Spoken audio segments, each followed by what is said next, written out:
Welcome to Recently Logged, where this week we're recording for freedom, for family, for the planet.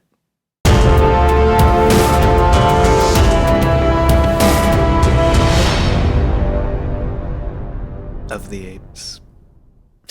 You did it, Micah. You tied it around. Well, hello. Hi. Welcome to Recently Logged. I feel We already said that. I know. I always feel like I need to say it again. It's like, welcome to Recently Logged. 2 seconds later, welcome to Recently Logged. Well, it sounds more cordial, you know? Wow. But anyway, my name is Ravi. And I'm Micah. And together we talk about the movies. And together we welcome you to Recently Logged. Welcome you to Recently Logged. But anyway, if you haven't been listening in the past, which shame on you, I guess, but we've been going through the Planet of the Apes trilogy, the new one, the 2010s one. 2010s. The largely directed by Matt Reeves one. Largely. It's a majority. Two out of three. That one. We've been going over that. And we're on our last entry in the series now. War for the Planet of the Apes. Yeah, this week we're ending it. Yeah, if you can even believe it. But anyway, we're going to go over the basic facts of the movie, everything you need to know if you've never looked into the movie before. I don't know. I assume most people who listen to these episodes have already seen them. I don't know, man. This movie is hard. Like, these movies are hardly talked about. Yeah, hardly it's weird. seen.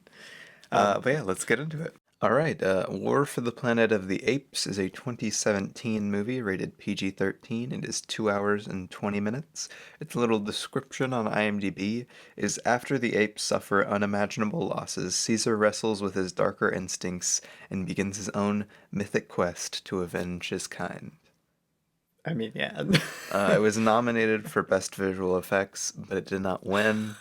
If only it had come out a year earlier, its competition for Best Visual Effects would have been Disney's The Jungle Book. Yikes. But this year, the 2018 Oscars, it was up against Blade Runner 2049. Yeah, it was doomed, man. 2049 looks fantastic, man. Its cast consists of the forever always great Andy Serkis. Yeah.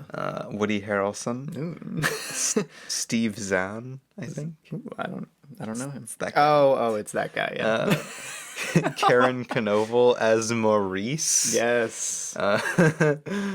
Amaya Miller and Terry Notary? Question mark. Yeah, I would guess so. I don't think that's how you say it, but that's how it's spelled. And many more. Directed by Matt Reeves. Written by Mark Bomback and Matt Reeves. Any relation to Noah Baumbach? Spelled completely differently. Oh, okay. This is spelled like Bomback, like back. Instead of Bombatch? Yeah. Okay. All right, well, there it is. And that is The War for the Planet of the Apes. This is our third Matt Reeves movie on the podcast. And it's I should add this. It's the first time, the first movie with Maurice speaking. Heyo. It's a landmark. Cinema shifted after this, honestly. But anyway, let's get into what we thought of the movie. All right, so Rami, tell us what you thought of the War of the Planet of the Apes. It's a war for the planet of the Apes. You know what? They're fighting for the planet. Are they, Ravi? Yeah. Are they? That's the whole movie. Is it? Well, I mean, kind of, technically. Mostly. Well, what did you think about the movie? What did I think of the movie? Well, I watched it for the very first time last night, so I've had a little time for it to ruminate ruminate in my mind. But I think it honestly might be my new favorite of the trilogy. As weird as that is to say, because I think it does have problems. That I is think weird. What to say about it, is really? it just because Maurice talks? Yeah. I said in my Letterboxd review, I said this has the most Maurice screen time, so it's automatically my new favorite. But I think the movie itself, it looks great. The lighting, honestly, is the best of the trilogy. The effects are the best of the trilogy. Yeah, for sure. Even Andy Serkis's performance, I think, he's at his best here. I don't know. He gives such a good performance in every movie. Yeah, no, he's really good in every single one of them. Honestly, I think if you're going off of like just technical ability, the first one is one of the harder ones to even just perform as an actor. I just think he's very he's got a very magnetic presence in this one that I found a bit more relatable than in Dawn. So, yeah, I really liked that. I liked that a lot of the side ape characters were a lot more focused on in this one. Yeah. Really, a lot of my main problem falls in to its transition to the latter half of the movie, because the first half of the movie, and me and Micah were talking about this a bunch back when we were like watching it last night. Back while we were watching Well, yeah, but like we were talking about how the first little portion of the movie sets it up really well to be like a really intense personal character study on Caesar, and it does that, but it doesn't follow through as heavily as I wish. He pretty quickly just gets thrown in with the rest of the apes, and it becomes more or less just another Caesar leading all the apes. Yeah. I was about to say his emotional arc and fall from grace kind of thing falls to like the B plot pretty fast after you hit the halfway point, and I was just a little disappointed with that. Honestly, that's the only reason I didn't give it a 5. Yeah, because honestly, one of the coolest things this movie is doing is like the whole Koba comparison, Caesar fall from grace. Ape don't kill ape thing. Like it's so sick, but it really does become the secondary focus too. To like Woody Harrelson's little flimsy character and his little flimsy cult. Yeah, what's up with that? They were like, we're gonna make Woody Harrelson military god for this movie. How about that? It's taking the Avatar approach or something. It's weird. I don't know. It was a bit odd. I don't know. I like Woody Harrelson's performance in this too. I just wish his character wasn't as, I don't know, one-noted. Yeah, one note. Yeah, that's a good word for it, because I just wanted a little more juice to him. I think honestly, because one of my biggest problems anyway with the entire movie is also this, because I really love so much of what it's doing. Yeah. But like I think the entire human plot in it is kind of one note. And I was just reading some reviews, and people were like, "Oh, I wish we had more human characters." No, dude, I wanted less of the humans. Less human characters. Get them out of here. I would have been stoked if it was only like 2 human characters in the whole movie. Right? Honestly, like it needed to be. I don't know, but like just all of the humans, all of the human characters, even their goal, like, and even the way that they're working, like the apes, like I thought about this, like they're working these apes to build a wall that crumbles in 2 seconds. Right? I was about to say, like, the least explosion-proof wall of all time. It's so flammable. They're building it out of wood and rocks. And, like they're like, yes, this will defend against the biggest military in the world right now. I know, right? He's, like, dead set on building the wall. It's like, dude, this is gonna keep out, like, 2 people. Please. They came with, like, giant attack helicopters and tanks. It's, like, the biggest frontal assault I've ever seen in a movie. It's so many people. No, it's right up there with Avatar. Up here. Yeah, exactly. Why is there so many? But no, it was interesting because it's not bad. No, it's not bad by any means. No, but like, it almost does that same kind of thing where like I guess is it Dawn? Dawn's the second one? Yeah, Dawn's the second one. As Dawn, where it just like when it gets into the actual war part of these war movies, I'm kind of not as interested. I'm much more interested in like the individual characters and stuff. Yeah. No, that's fair. And that's pretty much my only complaint for this entire movie, because like all of the technical aspects in this one rock. Like even the editing rocks in this. Yeah. But yeah, no, I think other than just, it's honestly the general screenwriting decision to not focus on Caesar more is the only problem I have with this movie. It's honestly one of the best looking movies I've seen in so long. Looks so good. The lighting in this one, guys, it's so good. Even if you're not interested in any of the other Planet of the Apes movies, you should just like watch like a scene from this movie. It looks so good. Watch a little bit of the openings. Yeah, like at the beginning, this movie, like up to like probably the 40-minute mark. Yeah, this movie is like one of the coolest, best looking movies I've ever seen. Masterpiece. And baby. like when we have Rocket, Maurice, Maurice, Luca, and Caesar going around places and like standing perfectly blocked holding guns towards the camera. It literally is the coolest thing ever. And they do it so much. Like just every time they're on frame, they come in and they literally are like the picks that go hard. Yeah. Man. It's so good. I wish we got more road trip stuff in this movie. Right? When they were on the horses. It didn't really take them that long Yeah, to right. go on the big trip. Yeah. But What did you think? before we get into I questions, guess you kind of already yeah, I summarized. was about to say before we get into questions, would you rate the movie? I give it a 9 out of 10 or a 4.5 out of 5, whichever rating you prefer. I gave it an 8 out of 10 or a 4. How dare you, Micah?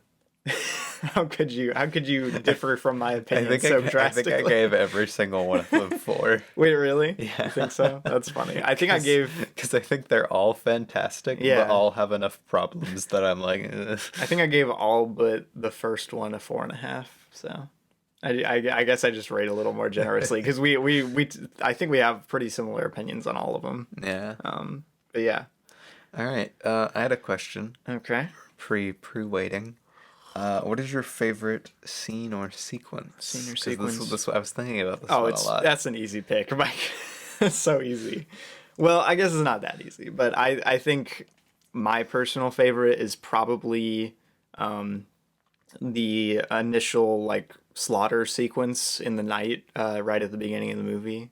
That scene, or I guess sequence, I don't know, whichever you would So not classify the it as. war opening, but the one in their little not fortress? the war opening, the one in their fortress at night. That it's paced so well, edited so well, scored so well. I love Michael Giacchino's score for this. It's so good. But it's just like peak of this movie, especially in its action, because its action kind of goes downhill from here. It's not bad by any stretch, but it just doesn't reach that height again, I think. No, what's interesting is that was probably going to be one of my top picks for best. Like that section is literally, it feels like you're watching like the best movie ever. I'm like, is this gonna be the greatest movie I've ever seen? Like and it keeps that feeling throughout like 90% of the opening of the movie, Yeah. which is crazy. But like during that scene again, like I think it's very understated just how well paced out all of the action is, how it really gets you in, and I'll say like during this movie, once it split off into the 4 council essentially going, I was like so scared the entire movie. Like every sound while they were first on their road trip, I was like, oh my gosh, because like any of them could theoretically die. Yeah, the movie yeah. would be very comfortable with killing any of them. No, I expected more of them to die, honestly. I was like, all right, I'm ready for it now. I'm And prepared. like Luca died, but like he's like the least important. But Dang. listen, it's Caesar, Maurice, Rocket, Luca. I mean, in terms of importance, Fair. But that's just by screen time, Mike. No, because Maurice is great. Rocket is great, but less. Wow. And Luca he's been here since day one. Day one, A1, day one. Wow. But no, it was probably between that and I really, really love the I guess hallucination sequences with Koba. They're so good, dude. Those are some of the coolest. They're not whole scenes, but they're great scenes, moments. but they're man. some of the coolest moments in the thing. I really liked the sequences of them traveling, Yeah. like on horseback, the 4 of them. The montage. The montage. That was so sick. Indeed, it was. But yeah, I'm trying to think of any other just like fantastic scenes. I mean, basically anything. You could pick out anything from the opening, and I would honestly probably say it's one of my favorites. They're just like even throughout, like even later on in the movie, I wouldn't say any of the scenes are like not good. No, exactly. I think this is like a fantastic movie, but I'm just the opening itself is And I it's think, like Up. and I think that's one of the most disappointing parts of the movie. Yeah. Is that the opening literally is some of the best movie I've ever seen. Like it literally is just going like swinging for the fences and hitting. Right. Like it hits everything perfectly. I need Matt Reeves to do another like cool action movie. Come on. Dude, it's crazy. Yeah. But yeah, do you have a question? I do. What do you think of the new characters introduced in this one? We have Bad Ape, we have the girl, we have Lake. we yes. We have Well, I didn't know if you're talking about Lake or like the little girl. well, yeah, Lake and Nova and whatever Woody Harrelson's character's name is. Woody Harrelson. Yeah, I just general thoughts on the Um, newcomers, Micah, because I like a lot of the new characters, honestly. See, honestly, I don't like any of the new I don't characters like that any of much. them. They're not given enough screen time importance to make me like them that much. They're all very one note in my opinion. Nah. And like, I know this movie is kind of overly long and really dark, but like Bad Ape just even then, like I get like he was supposed to give you some levity through all that, but he isn't touched on really much as a character because he's kind of I a guess sad so. character. He is, yeah. And they don't really use that. They instead are just kind of like he's kind of funny. He's a little funny. Whoa. Whoa now. Because this movie has 0% comic relief anywhere else. Yeah, honestly, I didn't even think about that, but that's a good point.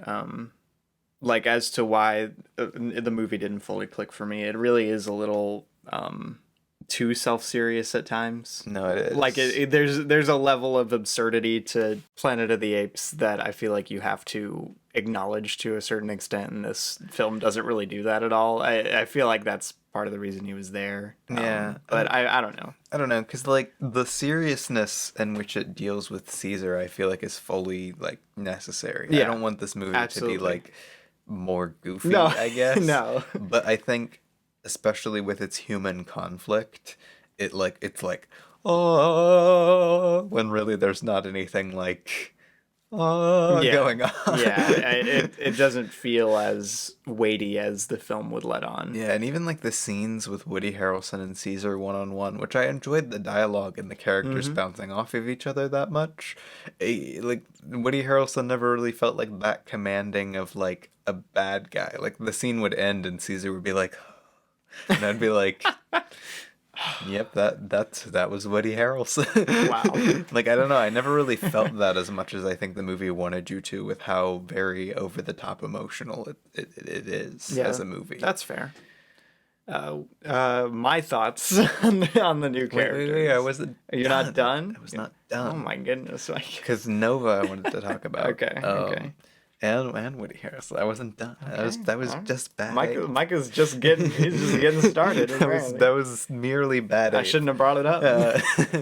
Nova, I think, is a really interesting inclusion here, because I kind of like what they do with tying around the human stuff and the virus and everything in this, and I think she's a really fun character, both to get Caesar to kind of connect back to humans again, because he's kind of lost that now that his family is dead. Like he's full murder mode. Yeah. And I think it's a really nice way to kind of slow down in certain parts, but in a good way, not like slow pacing. Oh, slow it down, Micah. It needs to calm down. And I really like overall, she's not used that much, but what she is used for, outside of I think the Woody Harrelson stuff, which I think was a little stupid, I really like just her inclusion as a side character. Yeah, I was gonna say she was one of my favorite new elements in this movie.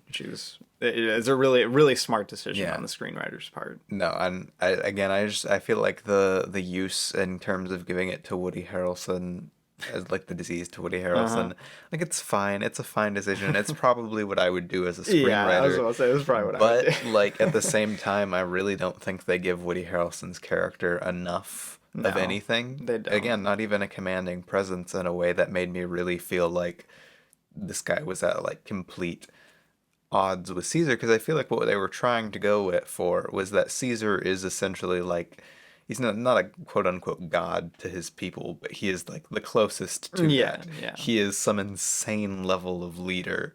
Like people will follow him no matter what. He commands so much presence. And I feel like they were like, okay, so we'll give the humans one with equal conviction. Like give them Yeah, leader. I wish they would have focused on like the weird military cult thing a little more. Like give it a little more something. Well, yeah, but that's what I was leading to. Is like they're like, yes, we'll put this here. We'll give Caesar a like a backed person. Yeah. But they don't really give them time to do any of that, and they don't give Woody Harrelson's character any depth to feel like that. Because the reason Caesar works so well as this like insane leader person is we've had two movies growing and like seeing his rise to power Yeah. and why he's such a good leader. Exactly. Yeah. Because honestly, if it was just this movie, I would be like, Caesar, leader? Doesn't seem that great. No, it's not. Whoa. I mean, he's Caesar, but it's not like whoa. I don't know about all that. Because again, he's making his fall from grace decisions Yeah. in this one. Yeah. So yeah, I felt like Woody Harrelson's character is very underwhelming in this, despite like on paper not on paper, on screen him like his performance working well. Yeah. I don't know. Maybe it was just like bad direction. Maybe it was just Woody Harrelson phoning it in, or maybe it was just like a bunch of different things. I don't know. Yeah. It was just an odd inclusion, I think. Yeah, because like there are things that work with it, but like at the same Absolutely. time, it just feels so. I don't know if it just feels so like done before, but it just doesn't feel like it's bringing anything new. Yeah, that's fair. Which is strange for war movie with CGI apes not feeling new. Right? And weird military cult. Exactly. Yeah. Why doesn't this feel new? But yeah, no, you're right. I mean, I would tend to agree actually with basically that assessment of all of them. Yeah. Other than I look on Nova, I think a little more fondly. But yeah. But yeah, like think about this. Think about this. The end of the movie with like the other humans coming, like why is that there? Like I get why it's there, but why is it there? Like why is there a big important plot element having to do with the military people not having to do with the apes? Like this is war for the planet of the apes. This is the last hurrah. This is when they're going for the go for broke monkey mission. Yeah. And yet, a big part of the plot is just Woody Harrelson fighting against other humans for a non-ape related reason. Like, it's ape related, but, like, not really. Yeah, I don't know. Maybe they were going for like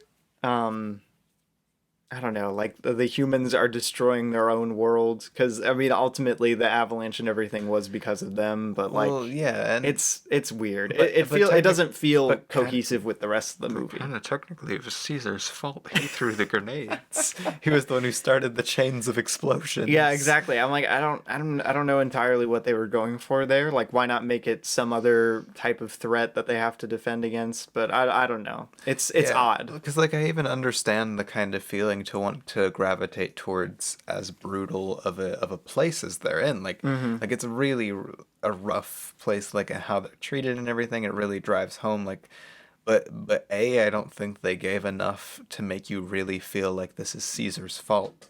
Because it kind of feels like they would have been captured anyway. Because Yeah. I feel like they were kind of going for like, oh, Caesar left them and now they're here because Caesar was so focused on his revenge plot. Yeah.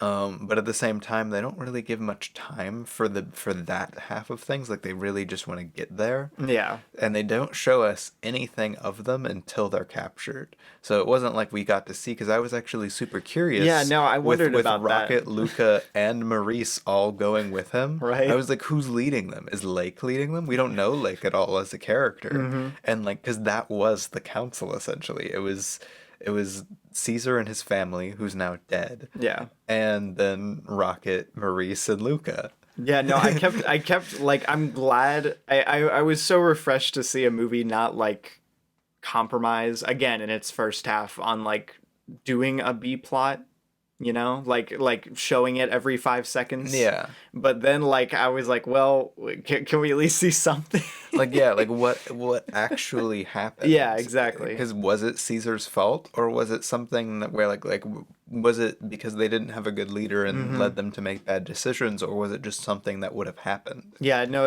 it does leave the audience a little like emotionally confused as to who they should be upset with, you know? Yeah, and then when Caesar first gets there, and I don't know, when Caesar first gets there, the apes are upset with him. Like they won't even acknowledge him, and they use that same kind of shot at the beginning of the movie when Caesar first comes into screen at the beginning of the movie when he's walking through and all of the apes are like turning towards him, Yeah. doing the little respect thing.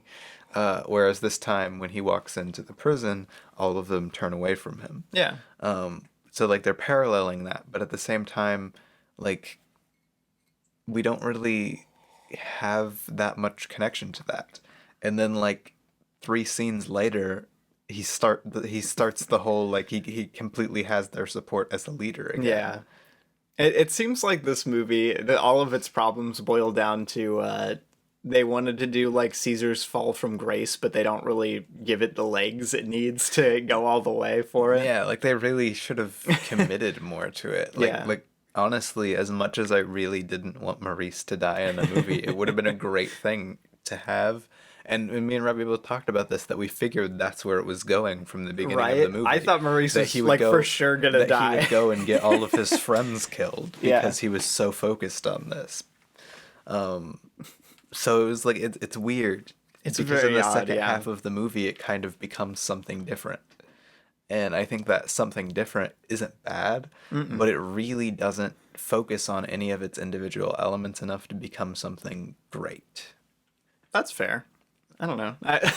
I feel like we've talked about like all of its problems and harped on them, but I give this a 9 out of 10. Yeah, I you think did. I still think it's great. No, do you have any other questions to get us to talk about what's so 9 out of 10 about I don't this know. movie? Really, all of my love of this movie just comes out of like the love of the characters that are here and the love of just the technical filmmaking on display. Because even though the screenplay does let me down a little bit, I honestly I have like such a good time watching this. Yeah. It's so good. See, and I do honestly think, because most people have said that, I do think it's a little overly long. Really? Yeah, it doesn't fully work. I wish it was like a little bit shorter. I don't know.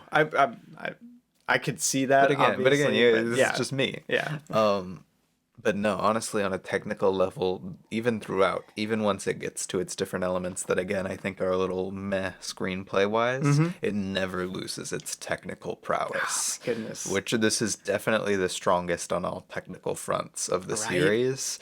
And I said this to Robbie when we were done with it. I was like, this is like the only series, and this movie specifically, that has come close to feeling, if not like the same and beyond, of the Pirates of the Caribbean trilogy in terms of blockbusters. You hold that as the gold standard of blockbusters. I hold that. No, I do. I hold that the gold standard honestly, of blockbuster. Gore Verbinski's work on that trilogy is so good. Think about it. The cinematography and Yeah. production design's outstanding. The lighting is fantastic. Those movies are a miracle. The CGI is outstanding and aged super well. It literally was like this trilogy from like a couple years before. Yeah.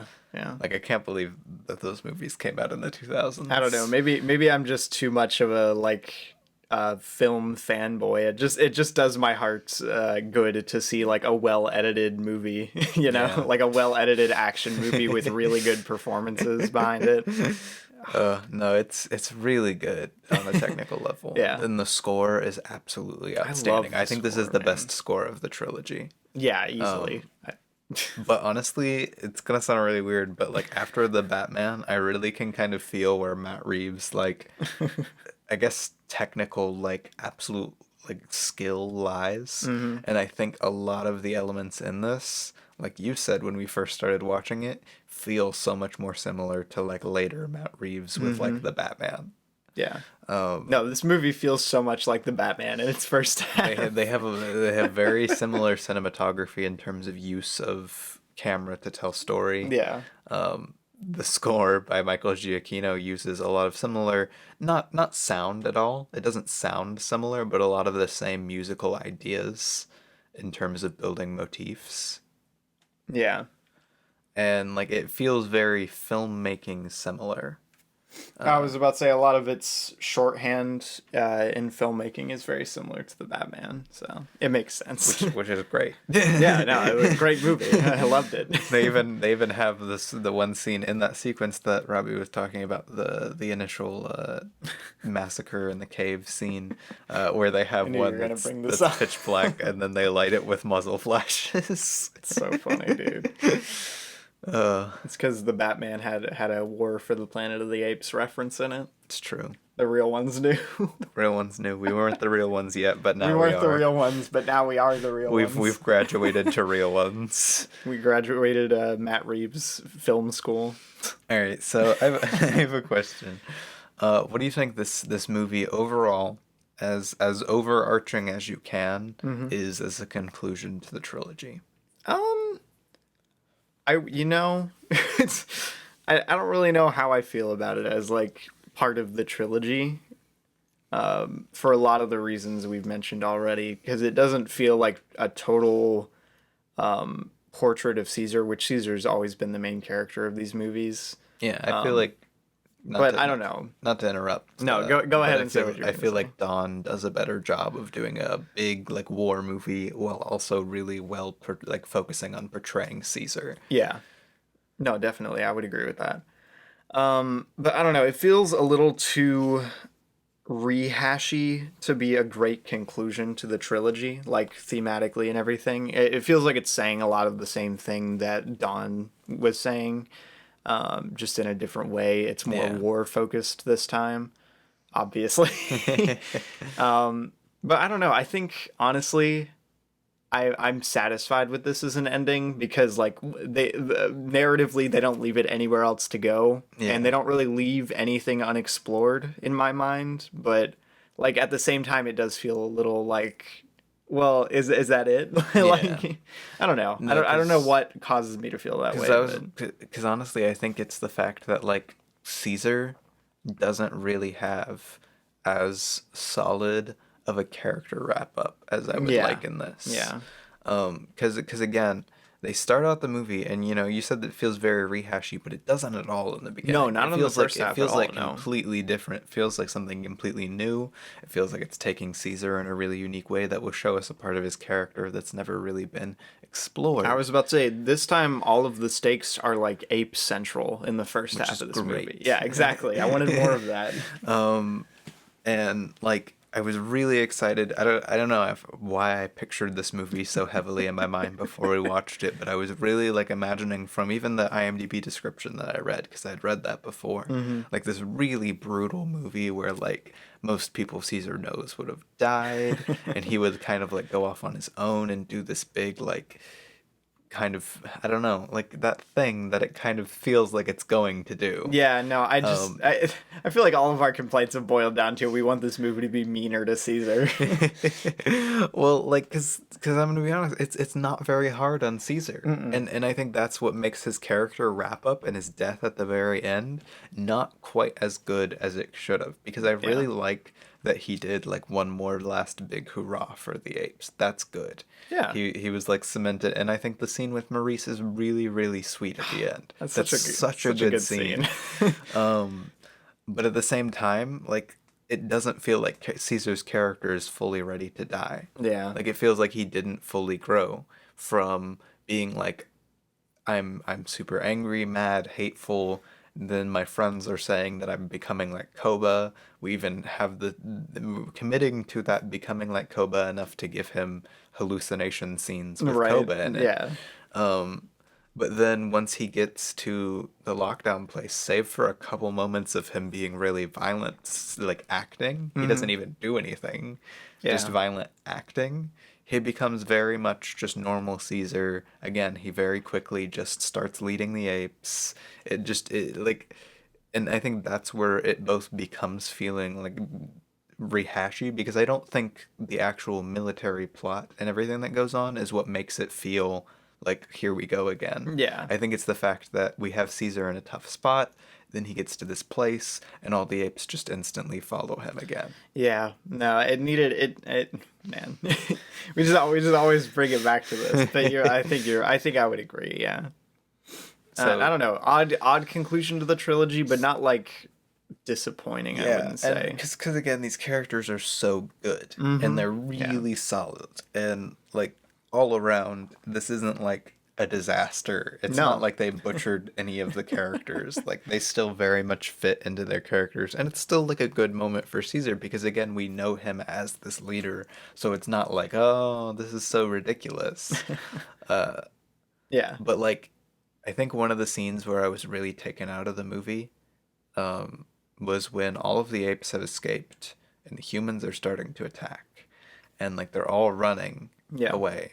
And like one of the guards just starts like da-da-da-da-da-da, shooting apes down, and it does like the piano score, like oh no, the apes again. The apes again. And I Wow. just didn't care, and I felt really bad for not caring because, but there was no stakes to this. They were already out of the big thing, and the humans were under attack, so they were Yeah. literally just getting shot for nothing. And like maybe it was literally just to pull the one donkey guy, Yeah. but like That would be that's my that's assumption. such a big kind of like heart like ouch moment Yeah. to just have that. Like I felt like so like I was kind of like I was almost callous towards seeing apes die, which made me really sad. Yeah. Yeah. Because I don't know, that was one of the biggest No, moments that's where I was fair. like, I don't think this is working as well as it should. I think Donkey's whole deal, like as a character, was a nice idea, but they never really give it the weight I think it needs in the story if they're gonna fully commit to doing something like that. Yeah, and this, It's we're weird. saying all this really makes me sad how because this movie is really fantastic in a lot of Hmm. ways, but it really genuinely makes me sad that it feels like it kind of fumbled the ball in a lot of its elements. Yeah, no, it seems like all of my complaints, like no matter what element I'm talking about, is just I wish they would have put more time towards this. Or like just distribute it because this is a long movie, and I Right. think it feels that way because it doesn't give the right time to the right amount of things. I think its screenplay is just not good enough. It's great. It's a great overarching screenplay. There's nothing inherently wrong with its Exactly. structure. Yeah. There's nothing inherently wrong with its beats. Like it literally is just in terms of these characters that we've gotten so well, like known so well, and for this overarching story that we've watched two movies with, and like really compelling stuff. It just doesn't feel like this movie gives as much world building time as the rest. It doesn't feel like it gives as much Caesar time as the rest, Yeah. even though there's probably more Caesar time in this than the other Right. movies. Yeah, this is probably the most screen time he's ever had, man. So it's just like, and I think that's pretty much one of its only problems. Hmm. I know we've talked about this for like the entire time in different ways, but really outside of this, technically, as we've said, it's practically It's like perfect. airtight, man. Like I don't know. It's crazy. Which makes it a solid 4 for me, Yeah. not a 4.5. No, and I mean, you brought up enough problems that if I was feeling like, oh, Well, I no, don't like the I think movie. it depends on your watch Yeah, experience. exactly. I think like yeah, a lot of the like you said, the beats are actually like they make logical sense. They just don't have like the filler to Yeah, no, fully get them as to a hit right. screenplay structure, Yeah. this is like, yeah, this is a great Yeah. screenplay. But I don't know, it didn't detract apparently as much for Exactly. No, me. and Yeah. it, like again, this didn't detract super hard from me, Yeah. but it at the end of the day, it makes me more or less just kind of sad Yeah. because this was like the It big could have ending, been. It could have and it been. could have been a lot better. It could have been as good as the first half of this movie was for the whole thing. It could have been like I don't know, like one of the best action blockbusters of the 2010s. Probably the best if it would have kept that quality, Right? man. My It would have goodness. been one of the best action blockbusters ever, I think. And I think that's what makes it as disappointing of an ending as it is. Yeah. Not any like because it's still really enjoyable. And I It's the think crushing weight of its potential that makes it all like, ah, come the on. crushing weight of just how good so many of the elements have been throughout the Exactly. entire series. Exactly. Man, Um, they tried though. but no, yeah, and it's Give great. them And props, it's I really guess. fun and it's emotional. And Yeah. like I got dude, literally I got emotional just like when like all the friends showed up on horseback. I'm crying like I cried like 4 times at this Like movie. it's good. It's great. It's a fun ending to the story. Yeah. It's just barely not there. Like I said, honestly, I know it sounded like a joke, but this one does have the most Maurice screen time, and that honestly might be why it's my No, favorite. Maurice is one of the Maurice is best so much characters. fun. Like I know we've kind of said it in a joking way throughout, but Maurice, especially in this one, and the way they Yeah, use his character is really great. right. Gotta love Maurice. Gotta love Shout out to Maurice. Maurice. Shout out to Maurice. Well, is there anything else you wanted to add? I feel like I've covered just about everything I wanted to say. Yeah, no, I feel like we're All at a right. pretty good way in. Again, I gave it 4 stars. I gave it a 4.5. What are we thinking? What's our official ranking of the trilogy now? Yeah, I was about to say we got trilogy stuff to Oh do. no.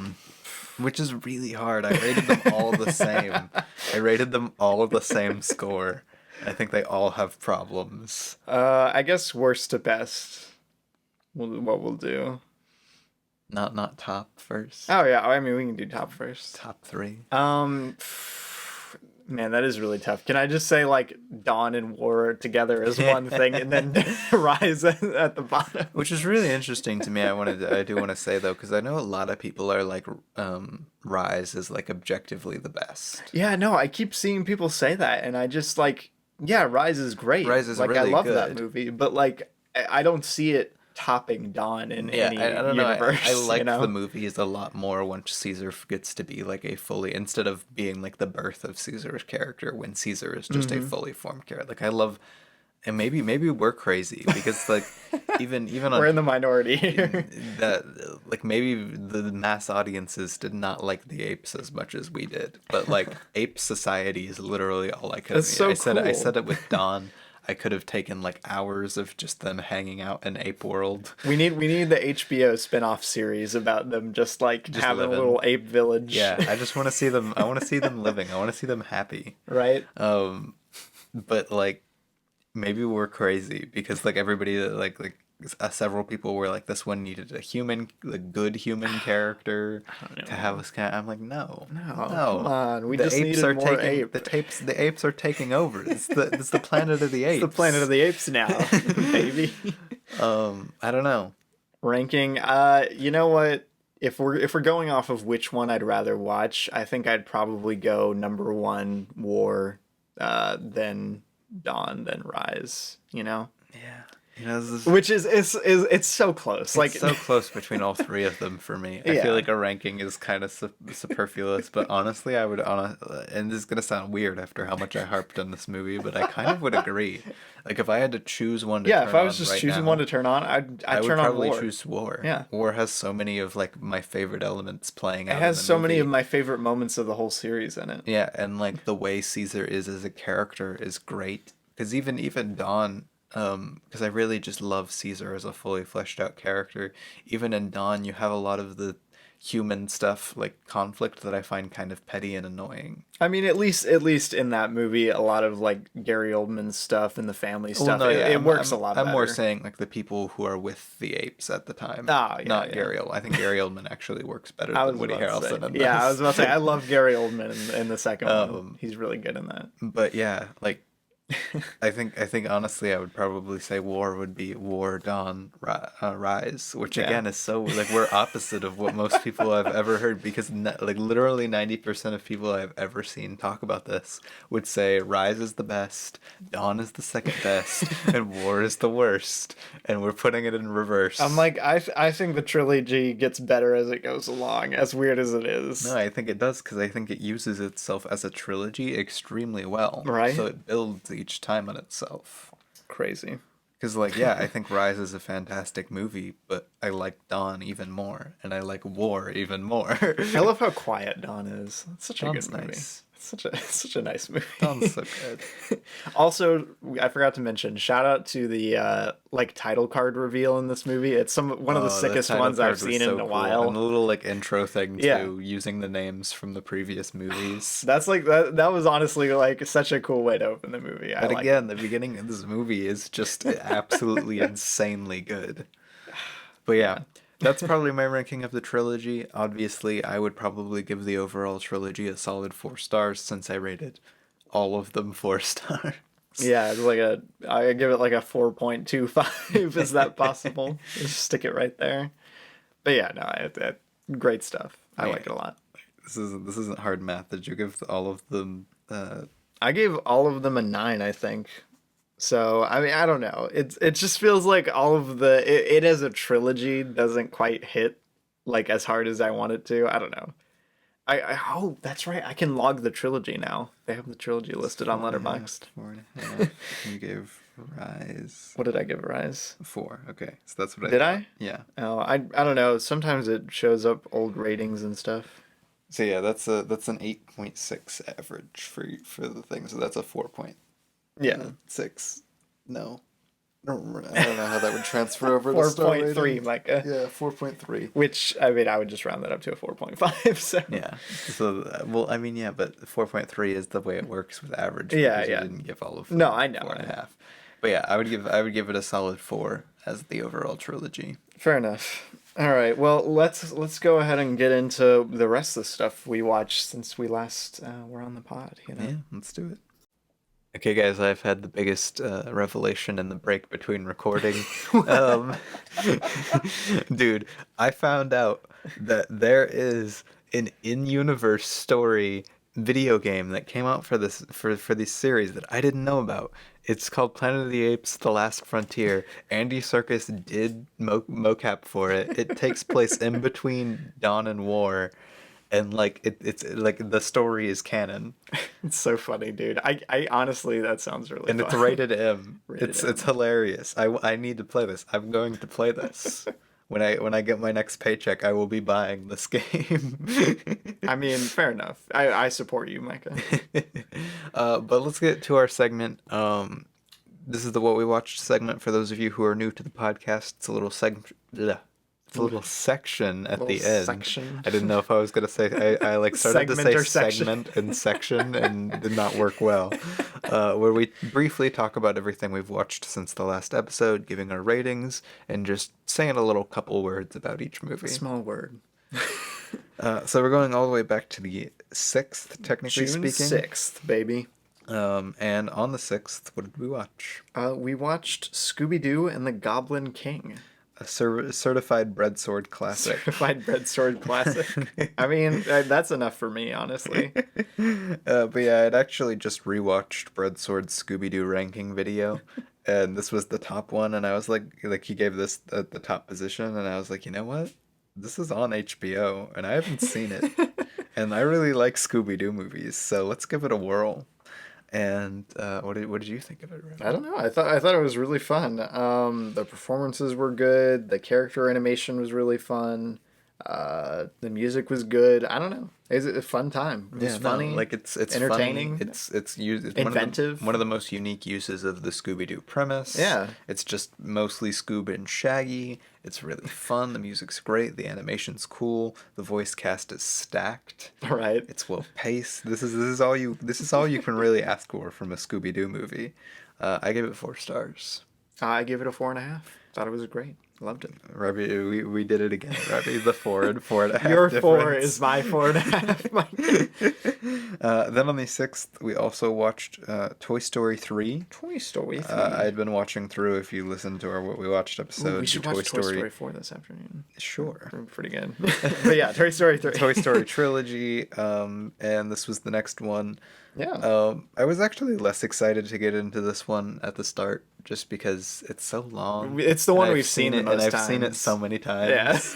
Yeah. But it's still so good. I like once it actually gets started as a movie, I Oh, never man. can complain about it. Right? It's paced so well, man. And it's so funny. And it's so inventive, too. And it's so well made. And, I said this good. last It's on our so What We good. Watched segment. My biggest problem with it as a movie overall is the fact that it doesn't really feel anything like the other two. It really does No. feel like a legacy sequel, and it Yeah. came out so much later. Yeah, no, that's honestly, I think its biggest problem is it feels like a lot of its emotional stakes and stuff. It feels like that legacy sequel kind of problem. But Yeah. I still think it's fantastic. I gave it a 4.5. 4.5 as well. Yeah. Then also on the 6th, I watched Solaris for the first time. Ooh. Andrei Tarkovsky's Solaris, not Steven Soderbergh. Soderbergh. Oh my gosh, Soderbergh. That's weird. I always forget that he did the other George Solaris. Clooney one. But wow, it kind of blew me out of the water. I didn't really know what to expect going into it, other than like it was a sad space movie. Sad space. But what it's doing as a movie is really, really cool. It's a very 70s movie. I really loved the performances and the pacing and the editing and the production design. Like, just so much about this movie is super sick. It's your 2001, It is my 2001. I can't wait to see it. It sounds great. I gave it a 4.5. It still has some issues in my opinion, but like it's so much fun. It's so good. I can't wait to watch Stalker now. While he was watching that, I was downstairs watching another Bong Joon-ho movie. The third or fourth, I don't remember which. Mother. That'd be your fourth. Is it my fourth? I Yeah. don't know. I don't know anymore, Micah. It's all a blur. The host Okja Parasite Mother. Yeah. But yeah, I finally got a library card. Applause. And I checked out Mother, both literally and figuratively. And I really enjoyed it. I don't know. It's probably my least favorite Bong Joon-ho movie. I put it on about the same tier as Okja, I think.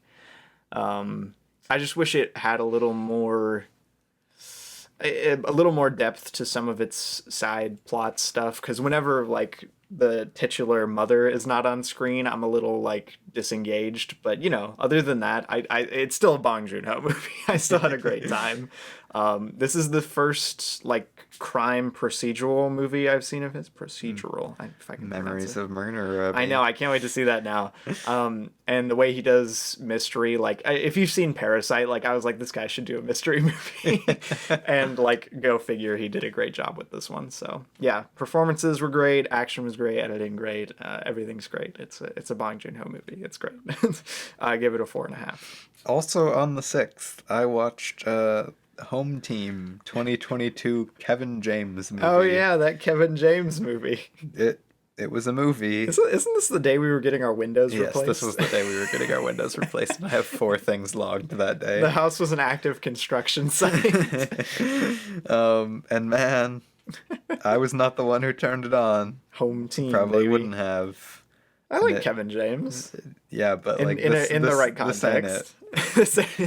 I mean, it wasn't aggressively awful, but so many of the jokes feel so like it's a 2022 movie. It feels like an early 2010s movie. Ooh.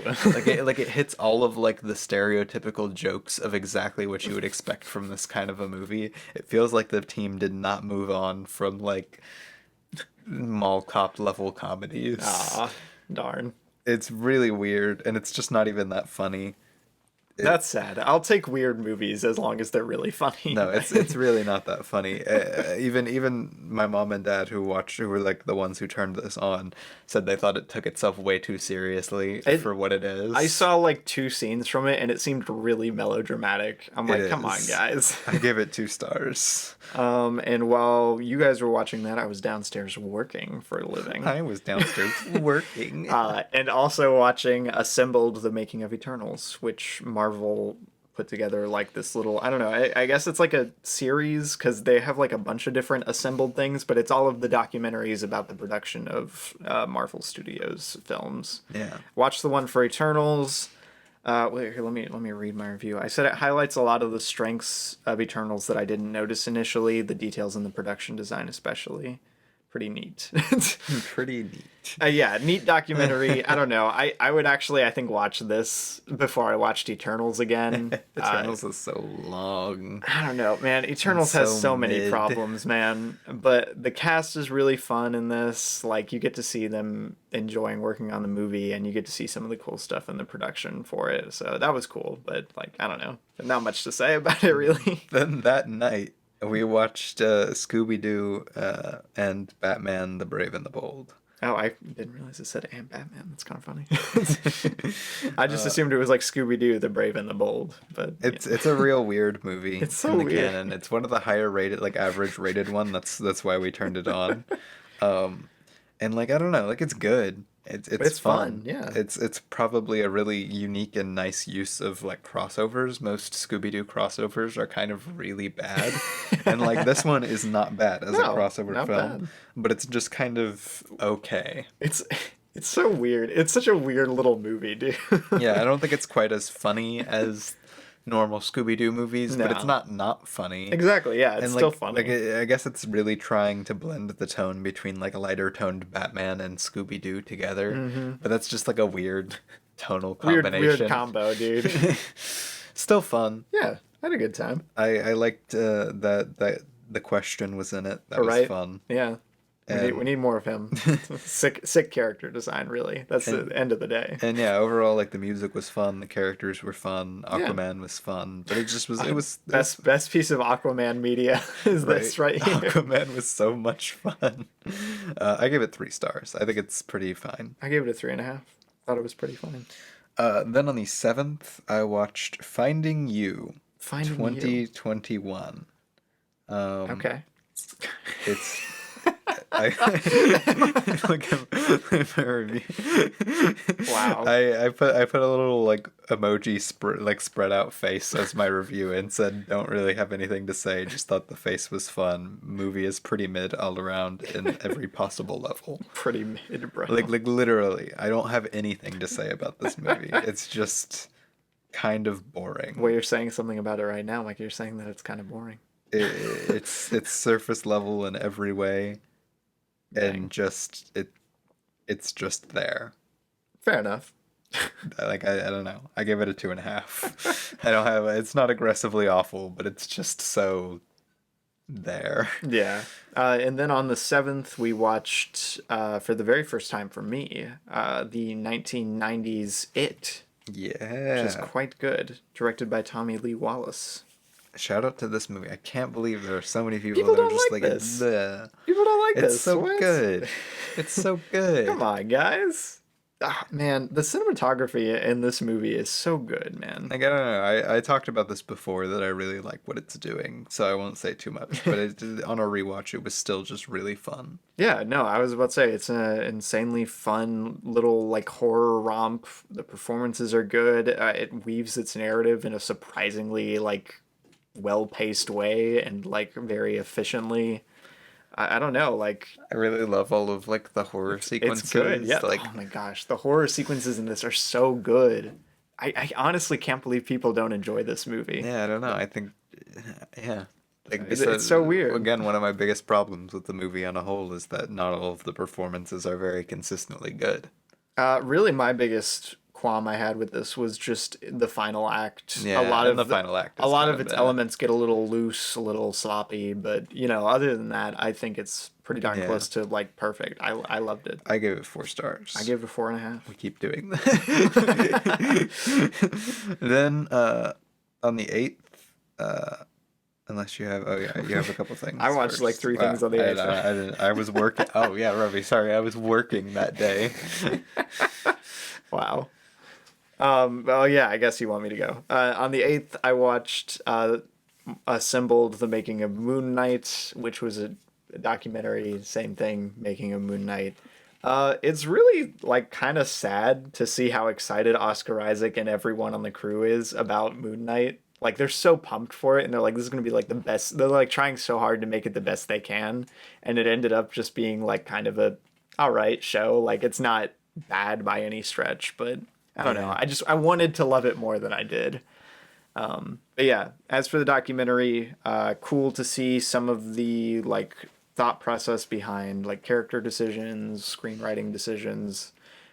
Cool little documentary. I give it a 3.5. Nice. Then I also watched Whiplash for the very first time, which I believe is my third Damien Chazelle film, and I still love this man.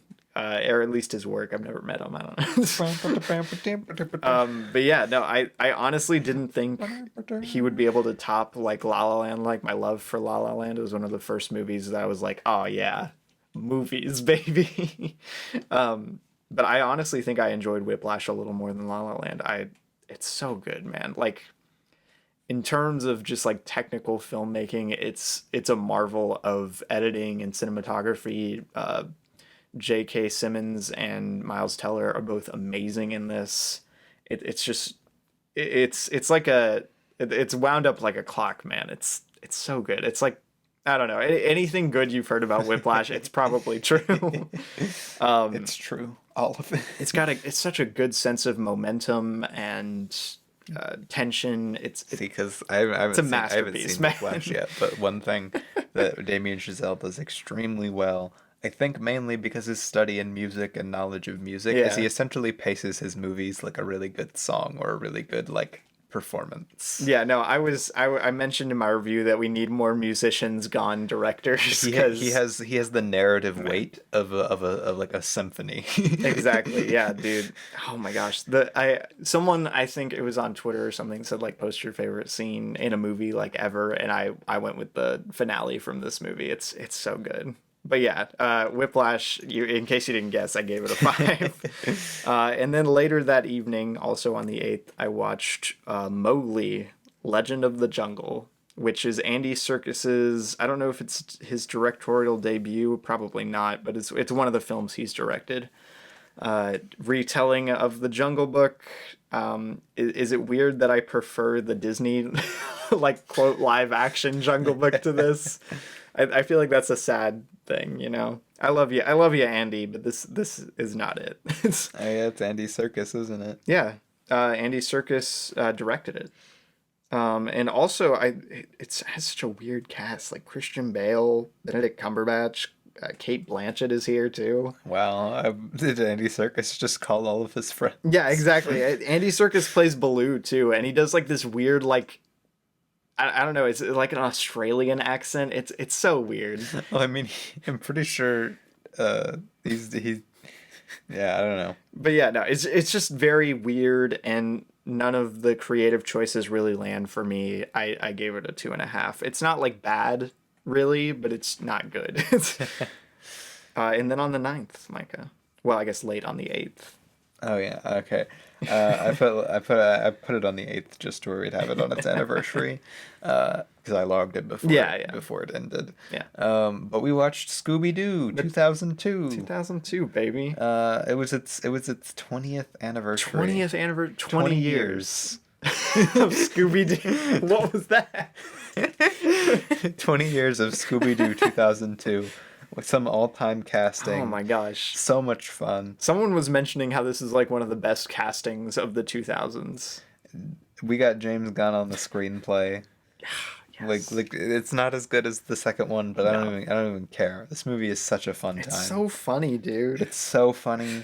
It's so great. It looks good. How did they get good? How did they get like CG Scooby to be like the funniest thing in existence? They have so much good visual comedy with a trash-looking CGI with like the model. worst looking CGI dog you've ever seen in your life. But the visual comedy is so good. Oh my gosh. It's insane. I don't know how they pulled that off. This is like it's like the perfect like preteen comedy, I think. Is the best way to describe Scooby Doo. Yeah, they've got it's such a 2000s movie. It's so 2000s. But I gave it 4 stars. Very, very good. I also gave it 4 stars. Very, very good.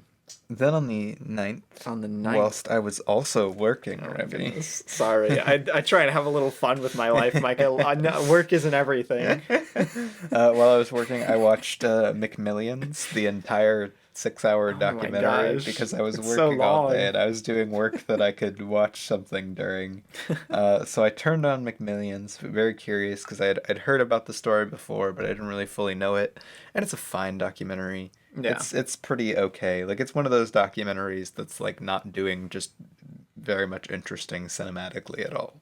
It's not really just a very vanilla documentary. Yeah, it's just like, here is the stuff that happened. Here's some interviews. I keep finding that's the problem with a lot of documentaries. It's like really interesting subject matter, but like totally vanilla, boring, plain filmmaking attached to it. And like I was working while I watched it, so like I didn't fully like have the entire experience, and it did keep me interested for the entire runtime. Even though I know a lot of people's biggest complaint about it was that it didn't have any reason being 6 episodes long. But I don't know. I really enjoyed it. The story's cool, kind of crazy. Kind of crazy. And it was just a fun documentary. I give it 3.5. Yeah, I'm looking forward to that. And also, while you were doing that, I was watching another delightful Isaac Rodriguez horror film, which for those who don't know, I'm a big Isaac Rodriguez fan now. You might have heard me mention Deadware on the podcast before, and I was a big fan of that. So I decided to check out more of his features. I watched Unknown Visitor on the 9th, and it was probably my least favorite of his. its whole shtick. Isaac Rodriguez horror films seem to have a shtick. I don't know what it is. But this one was recorded on a doorbell cam, which is like, you'd think, oh, like that sounds interesting and cool, but like that he just, I don't know who wrote this, but they just really fumbled the ball on like honestly, the writing. honestly, Robbie, I heard that premise and it sounded really uninteresting. No, dude, it's so weird. They just chose like such like the wrong plot to try and tell in this form. Like it's not good. Like I honestly would have just taken like spooky things happening on a front porch for an hour and a half and I would have been happy. Like they didn't need to go in like all in on like this like character study of someone with like schizophrenia. I'm like, what's happening right now? What? I don't know. Weird movie. My least favorite of his. It's just really its biggest atrocity is just being really boring. But I don't know. I'm glad I gave it a try. We need more experimentation in film, Micah. We need more doorbell movies. We need more doorbell. We need more doorbell movies. Wow. Well, after this, we watched Black Hat. Yes. Michael Mann. Baby's first Michael Mann movie. I had not seen this before. I rewatched my it. Second time, baby. I really enjoyed so much of like its ideas and like it's such a cool movie. There's so many cool elements of this movie. The cast is really fun too. But it didn't fully work on a screenplay level as much as I was hoping. I think there's some pretty darn incohesive stuff in its screenplay themes wise. It's a weird. I don't know. But it was still super fun, pretty darn engaging throughout. Yeah. And just like, I mean, come on. They show the complete inner workings of a computer and have like the hacking be on a bit level traveling through so stuff cool. while having really accurate computer mechanics and hacking like coding stuff. This is like such an anomaly of like modern filmmaking. It examines the way we interact with technology in such an interesting way that I've never seen like on film before. Robbie, he's a gamer. I don't know. It's about Micah. It's about humanity's relationship to technology at the center of it, and that's so cool. I gave it a 4 stars. It's very cool. I give it a love the way 4.5. I love its use of computers. Yeah, but it definitely has some screenplay problems. My review was I liked the part with the computers. Quite good. Okay, I do want to say one more thing. I know we're kind of stretching on time here. Wow. It's so weird to me reading through reviews because this movie has is like a surprisingly low average, and reading through negative crazy. reviews, so many of them were like, "Whoa there, Mr. Man. I couldn't understand all that computer lingo. Computer lingo. Going too fast for me."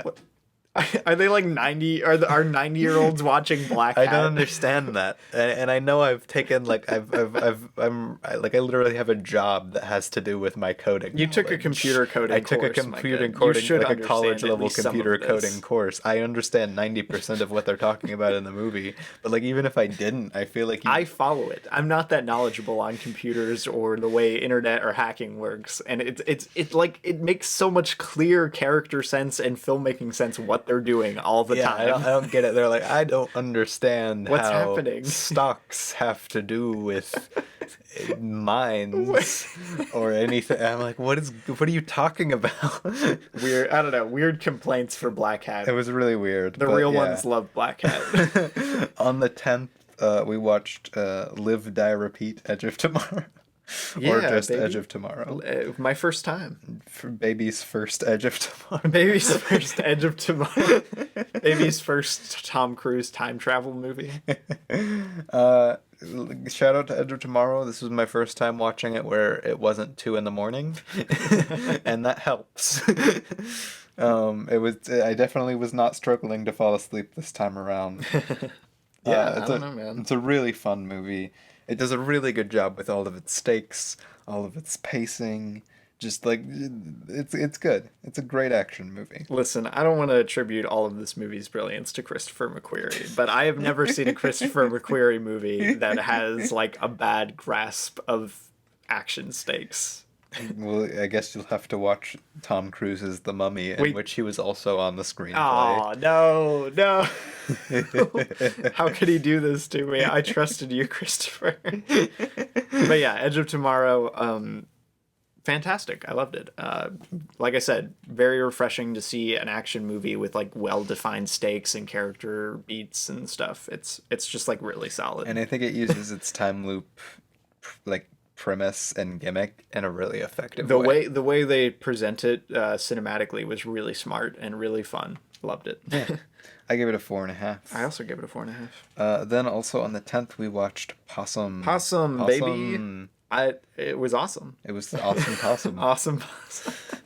I really love what this movie was doing. This is Such a cool movie. I really man. don't get scared by movies hardly ever. Oh my gosh. Especially horror movies. Like they just never actually make me feel much physically. Yeah. And this is one of like the 2, maybe 3 movies that has ever actually gotten me to feel like kind of scared, and I loved that. Micah, That was great. this is one of the scariest movies, if not the scariest movie I've ever seen. It's so cool. So scary. It taps so much into the indie horror vibe, like indie horror video game vibe. Yeah. And that's so cool. It taps into so much of what makes indie horror games kind of viscerally scary, even though you're not in the first person, like doing the controls themselves. Yeah. And I think my biggest problem with the movie also plays into the fact that it writes itself like an indie horror video game. Yeah, the way the plot like unravels is kind of weird, but other than that, I think it's pretty much perfect. Like the way it controls its tone, the performances. If the ending didn't feel as rushed and kind of thematically not as cohesive as I would like, I probably would have given it 5 stars. Like the horror is so good. tangible in this, man. That the sequence near the last part of the movie is like one of the best horror sequences I've ever seen. Dude, in any it's movie. poem horror. It's so scary. Robbie, poem horror.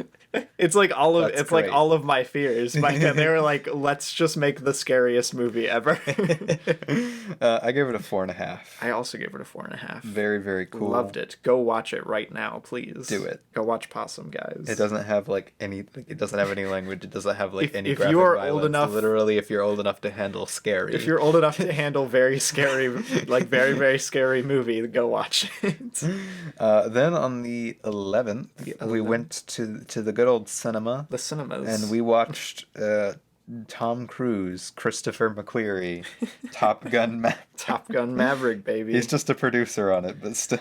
I'm telling you, the Tom Cruise, Christopher McQuarrie like duo, they have not produced anything less than like a 4 for me. The Mummy. Well, I haven't seen The Mummy yet.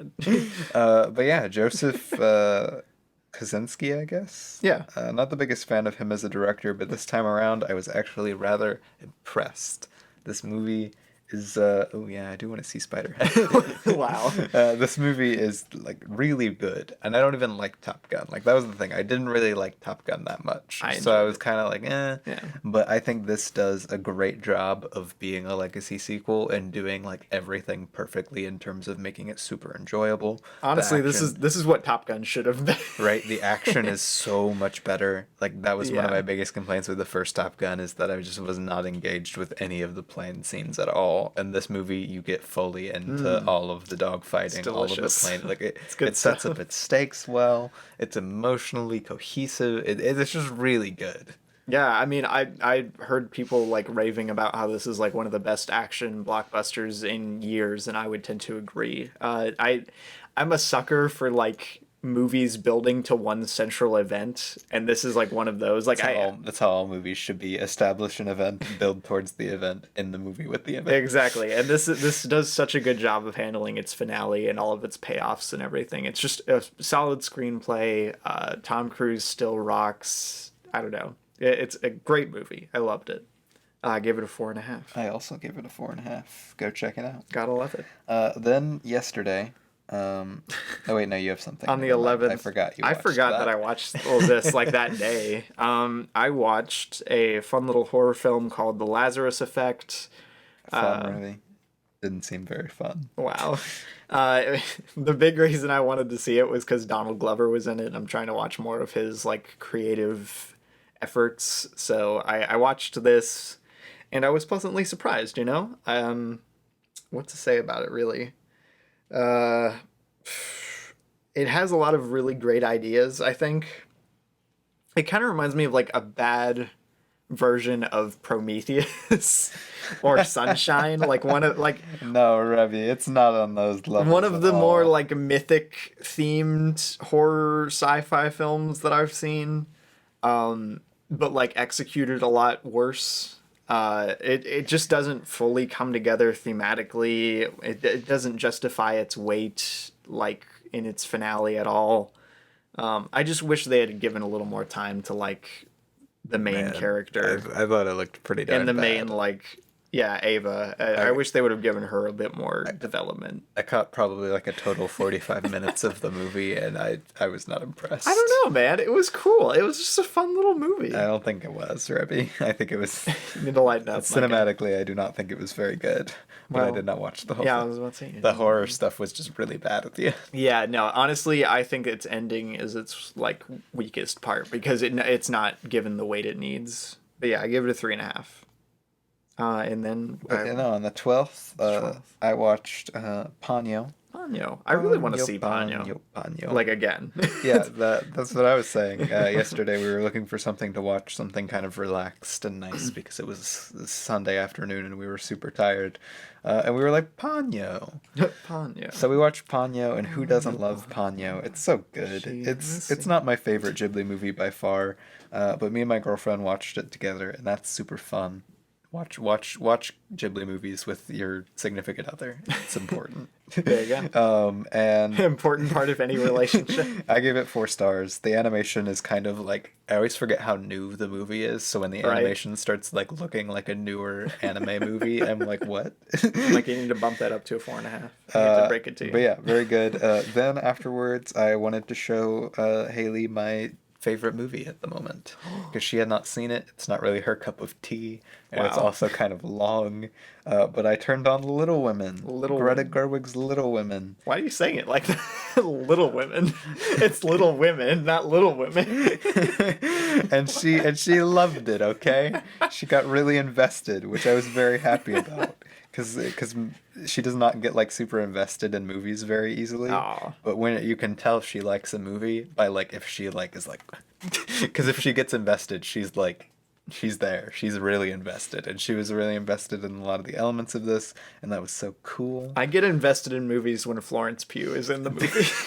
That is Dude, when I get invested. Okay, so we've talked about like me and my girlfriend have talked about celebrity crushes, and my top 3 celebrity crushes are Saoirse Ronan, Florence Pugh, and Ana de Armas, and like You got 2 out of 3. the first okay. 2 characters that walk onto screen are Saoirse Ronan and Florence Pugh, and she was like. Shout out to Florence Pugh for real. She's so good, man. She's in this fantastic. especially. No, all of the performances in Little Women, even Emma Watson, which I'm not the biggest Emma I Watson don't fan. even like Emma Watson. Like I think her performances in the later Harry Potter movies are kind of rough. Yeah. But like she gives a fantastic performance in this. Yeah, no, she's great here. This is honestly my favorite role for her. But you It's know, so good. I can't wait for Barbie. Yeah, sounds right? Greta Gerwig, Dude. take my money. Barbie is going to be great. I hope. I really hope. I'm pulling so hard for Barbie to be great. But yeah, no. But yeah, 5 stars. I love Little Women so much. It makes me happy. And then late into the night, last night we watched War of the Planet, or For the Planet, of the Apes. It's really disappointing because all of the other ones are like blank for the planet of the Planet of the Apes, and then on the last one they switched it out for 4. Yeah. It's all confusing. But yeah, and that was the week. That was the cinema. Oh, by the way, Whiplash did make it into my top 50 after Nice, the first nice. initial viewing. So for those very invested in my canon top 50, it is now part of it. And also I did want to shout out, my video just came out yesterday. Oh, yeah, I haven't watched it yet. I made a video on M. Greyway Films. That's GRAWEY Films. It's linked down in the description. And I put out a new video on Smiling Friends and Adult Swim. Smiling Friends, great Check show. that out. Check that out. Very cool. Very cool. Wow. That's why I missed What was that movie called? Which one? The Lazarus The Lazarus Effect. That's why I missed it fully, because I was working on my video. Like I was too busy working for movies, my silly little films. But yeah, go check that out. It mean a lot. It's actually performing really well so far, so that's cool. Well, then you don't even need them to go No, check it out. I know. Go check it out. Go check it out. Trust me. Wow. But yeah, we'll be back. Catch you next time. Hopefully next week. I don't know what we'll be talking about. Who knows? We could be talking about anything. I don't know. We could go Maverick. We could go. We got an official formal request for Everything for Everywhere All at everything, Once. We've seen Matilda now, Michael. We were gonna have Connor Nyhan on for a Matilda episode. So. Shout out to Luke. Shout out to Connor. But yeah, no. I don't know what we're doing next week, but it'll probably be fun. Yeah, thanks for listening, guys. Go check out the Planet of the Apes movies. Yeah. Go watch Little Women. Yeah. Seriously, Go watch Whiplash. Even if you're like, oh, but it's Little Women. Ugh, I don't want to watch that. Go watch it. Suck it up.